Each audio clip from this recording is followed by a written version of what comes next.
Hello नमस्कार, जय हिंद। जीतने वालों को मेरा सलाम और जीतेगा वही जो विश्वास करेगा। इम्पोर्टेंट करंट अफेयर्स एमसीक्यू देखेंगे, मल्टीपल जो क्वेश्चन है उनको देखेंगे, मल्टीपल चॉइस वाले क्वेश्चन नवंबर 2023 के। जो नवंबर का महीना है, इस महीने के अंदर जितने भी इम्पोर्टेंट अपने वैकल्पिक प्रश्न है जो बनते हैं, मल्टीपल चॉइस क्वेश्चन बनते हैं, उनको देखेंगे हम। ठीक है, तो प्रारंभ करते हैं। सबसे पहले हम सवाल देखेंगे, सवाल के बाद में उसकी व्याख्या देखेंगे। इत्मीनान से है जो सुनिएगा, एक एक चीज़ समझिएगा। आगामी जो भी भर्ती परीक्षा होने वाले उसके लिए बहुत ही महत्वपूर्ण रहने वाले हैं। पहला सवाल है आपके सामने कि हाल ही में किसको state bank of India SBI का नया ब्रांड एम्बेसडर बनाया गया है। किसको state bank of India SBI का नया ब्रांड एम्बेसडर बनाया गया है? तो उत्तर यहाँ पर बी है, यानी कि एम एस धोनी को। और एम एस धोनी कौन है आप सबको पता ही है, भारत के पूर्व कप्तान रह चुके हैं आईपीएल के अंदर, अभी फ़िलहाल है जो खेल रहे हैं। ठीक है, तो एसबीआई का नया ब्रांड एम्बेसडर कौन? M S Dhoni. दूसरा सवाल आपके सामने, किस महिला फुटबॉलर ने वर्ष 2023 का बैलन डी पुरस्कार जीता है? और यहाँ पर जितने भी सवाल यहाँ पर शामिल किए हैं या आपके सामने प्रस्तुत किए जा रहे हैं, वो सारे के सारे इम्पोर्टेंट है। यूं ही हर कुछ बनाकर परोसा नहीं जा रहा है, तो इत्मीनान से अच्छे से जो मस्तिष्क में बिठाइएगा। कंप्लीट नवंबर महीने इम्पोर्टेंट, हालांकि बनाने को तो खूब सारे सैकड़ों सवाल बनाए जा सकते हैं, लेकिन जो जरूरी जो पूछा जा सकता है। तो किस महिला फुटबॉलर ने वर्ष 2023 का बैलन डी पुरस्कार जीता है? सेमेरिन डॉक्स, एताना बोनमाती, क्रिश्चियन सिंक्लेयर या इरेन पेरेडेस? तो सही उत्तर क्या हो जाएगा? एताना बोनमाती, यानी कि जो दूसरा विकल्प है बी ऑप्शन यहाँ पर क्या हो जाएगा? राइट हो जाएगा। व्याख्या देख लो। तो महिला वर्ग में इस बार बार्सिलोना की, ये एताना बोनमाती कहाँ की है? बार्सिलोना की। इनको ये पुरस्कार मिला है। और महिलाओं के लिए पुरस्कार जो है 2019 में शुरू किया गया था। बैलन डी वाला पुरस्कार है ये 2019 से ही है जो चालू किया गया था। और जिससे पहली बार जो मिला था वो मिला था मेगन रापिना को। सबसे पहले मेगन रापिनो ने ये जो बैलन डी पुरस्कार है ये 2019 में जब महिलाओं के लिए शुरू किया तो इन्होंने जीता था। चलिए, अगला सवाल परीक्षा के अंदर आ सकता है क्या कि किसको वर्ष 2023 के रोहिणी नैयर पुरस्कार से सम्मानित किया गया? दीनानाथ राजपूत को, राम सिंह अग्रवाल को, कृष्ण शोभती को, मंगल चंद राणा को? तो 2023 का जो रोहिणी नैयर पुरस्कार है भैया, वो मिला था दीनानाथ राजपूत को। किसको? दीनानाथ राजपूत को। और पूर्व सॉफ्टवेयर इंजीनियर और सामाजिक कार्यकर्ता हैं ये। दीनानाथ राजपूत कौन है? सॉफ्टवेयर इंजीनियर और साथ ही साथ सामाजिक कार्यकर्ता, सोशल वर्कर। साथ में ये भी ध्यान में रख लें कि इनको ये सम्मान इसलिए मिला है। आपको अब पूछोगे कि इनको ये राजपूत साहब को सम्मान मिला क्यों है, तो ये भी आप जानकारी ध्यान में रखिएगा, क्योंकि इन्होंने नक्सली गतिविधियों का केंद्र माने जाने वाले कौन सा? छत्तीसगढ़ जो है, छत्तीसगढ़ नक्सली गतिविधियों केंद्र माना जाता है। वहाँ पर जो बस्तर जिला है, बस्तर जिले के जगदलपुर की 337 महिलाओं की प्रारंभिक सदस्यता के साथ ही 2018 में किसान उत्पादक संगठन की जो स्थापना की थी, इस वजह से इनको ये पुरस्कार है, जो स्पेशली सोशल वर्क की वजह से। ठीक बात। चलिए, अगर अच्छा लग रहा है तो फिर लाइक शेयर जरूर कीजिएगा। सारे इंपॉर्टेंट सवाल हैं और प्रयास करेंगे हर महीने का जितना भी होता है वो सारा समेट कर आपके सामने प्रस्तुत किया जाए। हाल ही में कौन अंतर्राष्ट्रीय क्रिकेट में टाइम आउट के कारण आउट होने वाले प्रथम बल्लेबाज बने हैं? ये सवाल है जो पूछा जा सकता है। वर्ल्ड कप देखा ही होगा सबने, CWC23। तो कौन? एंजेलो मैथ्यूज श्रीलंका के हैं। ये टाइम आउट के कारण है जो आउट होने वाले प्रथम बल्लेबाज बने हैं। और सामने टीम थी बांग्लादेश, जिसकी हरकत थोड़ी ठीक नहीं थी। हालांकि वो क्रीज पर पहुंच गए थे, उसके बाद में उनकी जो स्ट्रिप थी हेलमेट की, वो टूट गई थी खींचने की वजह से। तो ध्यान में रखिएगा कि पुरुष एक दिवसीय cricket world cup, ICC men's world cup 2023 के लीग स्टेज मुकाबलों में श्रीलंका और बांग्लादेश के बीच में मैच था। श्रीलंका के हैं ये एंजेलो मैथ्यूज। और एक दुर्भाग्यपूर्ण record, first time out player in cricket ये इनके नाम है जो दर्ज हुआ। चलिए अगला सवाल देखिए, कौन आरबीआई के नए कार्यकारी निर्देशक यानी कि ईडी बने हैं? आरबीआई के नए कार्यकारी निर्देशक कौन बने हैं? अनिल शर्मा, मंजू चौधरी, विराट सुरेख या फिर मनोरंजन मिश्रा? तो यहाँ पर ये बने भैया मनोरंजन मिश्रा साहब। कौन बने हैं? मनोरंजन मिश्रा साहब जो हैं आरबीआई के नए कार्यकारी निदेशक है जो बने हैं मनोरंजन मिश्रा। डी यहाँ पर उत्तर हो जाएगा।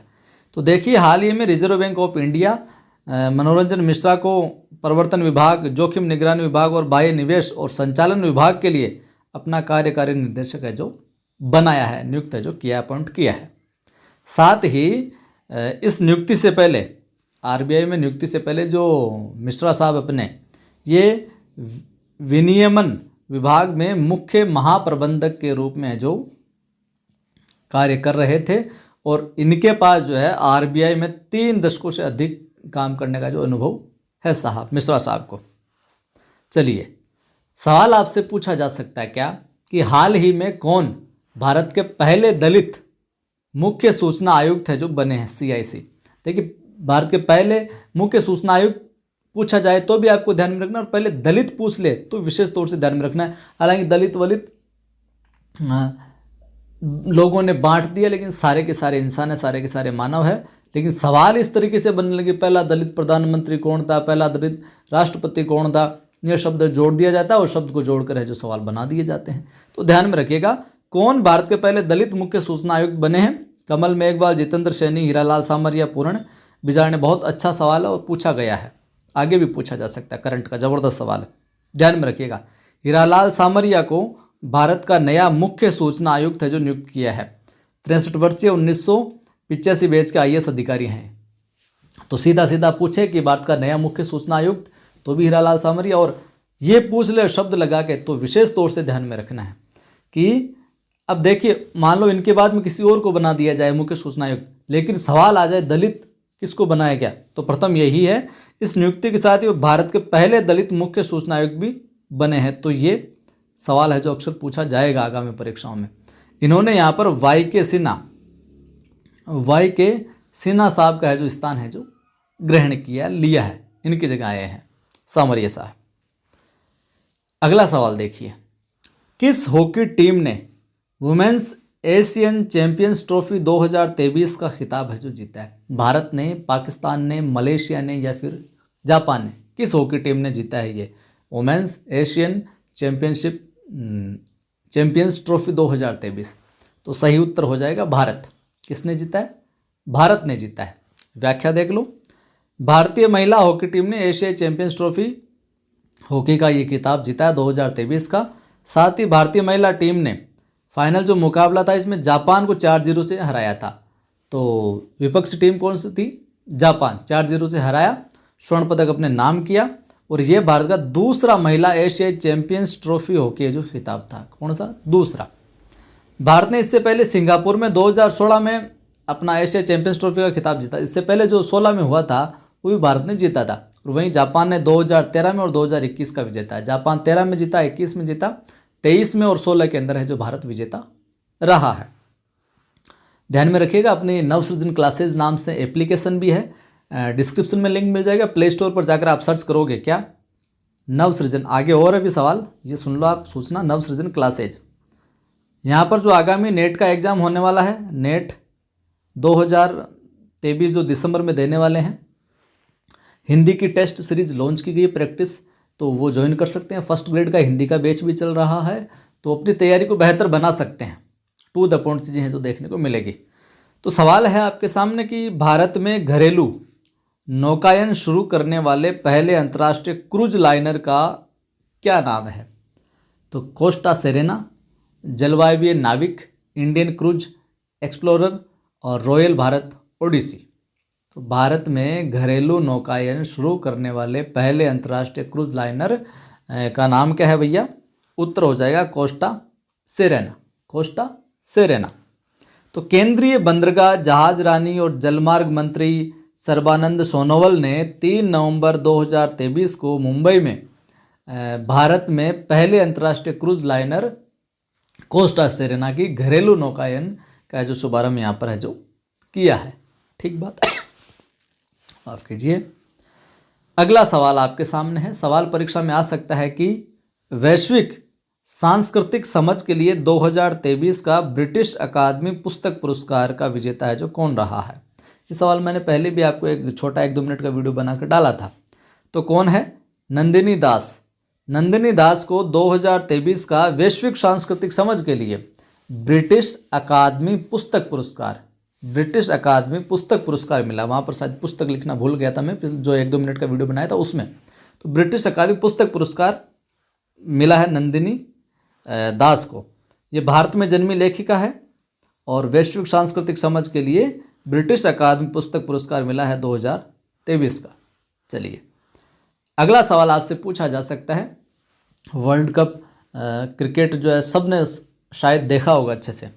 वनडे विश्व कप इतिहास में भारत की ओर से सर्वाधिक विकेट लेने वाले गेंदबाज कौन बने हैं? बुमराह, गिल, शुभमन गिल, मोहम्मद शमी, मोहम्मद सिराज। उत्तर मोहम्मद शमी। पहले 2-3 मैच नहीं खेले तो बाद में आकर खेले, तो भी ज़बरदस्त है जो परफॉर्मेंस दी। 2-3 मैचों में शायद है जो पंजाबी मारते हैं 5-5 विकेट भी लिए थे इन्होंने। अगला सवाल देखिए। नवंबर 2023 में दुनिया का पहला आर्टिफिशियल इंटेलिजेंस सेफ्टी समिट, ध्यान में रखने का, AI safety summit, artificial intelligence यानी कि AI सेफ्टी समिट 2023 कहाँ आयोजित किया गया था? नवंबर 2023 में दुनिया का पहला ये AI सेफ्टी समिट आयोजित हुआ, तो इसलिए बहुत महत्वपूर्ण बन जाता है। इंदौर भारत में, बर्किंघम शायर यूनाइटेड किंगडम UAE में, या फिर सिलिकॉन वैली USA में। उत्तर क्या हो जाएगा? उत्तर हो जाएगा यहाँ पर अपना दूसरा, बर्किंघम शायर यूनाइटेड किंगडम। यहाँ पर ये आयोजित हुआ था AI समिट। तो AI सेफ्टी समिट 2023 दुनिया का पहला ये आर्टिफिशियल इंटेलिजेंस सेफ्टी समिट है जो कि यूनाइटेड किंगडम के बर्किंघम शायर में है जो आयोजित हुआ था साहब। अगला सवाल देखिए, इंपॉर्टेंट है। सतर्कता जागरूकता सप्ताह 2023 का विषय क्या है? इसकी थीम क्या है? आपसे पूछ लिया जाए कि सतर्कता जागरूकता सप्ताह 2023 की थीम क्या है, विषय क्या है, तो भ्रष्टाचार को ना कहें, राष्ट्र के प्रति समर्पित रहें। भ्रष्टाचार को ना कहें, राष्ट्र के प्रति समर्पित रहें, ये इसकी थीम रही। ठीक है। और ये केंद्रीय सतर्कता आयोग 30 अक्टूबर से 5 नवंबर 2023 तक है जो ये सप्ताह जो चला। अगला देखिए, भारतीय सेना किस देश के साथ संयुक्त सैन्य अभ्यास, कौन सा एक्सरसाइज काजिंद 2023, और किस, मतलब भारत की सेना और दूसरे कौन सा राष्ट्र जिसके बीच में ये संयुक्त सैन्य अभ्यास एक्सरसाइज काजिंद 2023 है जो आयोजित हो रहा है? जापान, कजाकिस्तान, अफगानिस्तान, संयुक्त राज्य अमेरिका। तो यहाँ पर भारत प्लस कौन? कजाकिस्तान। ध्यान में रखना, भारत प्लस कजाकिस्तान, इन दोनों के मध्य है जो ये संयुक्त सैन्य अभ्यास चल रहा है।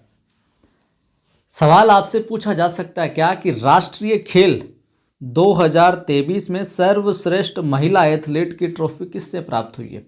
सर्वश्रेष्ठ महिला एथलीट की ट्रॉफी तो प्रणीति नाइक और संयुक्ता केट।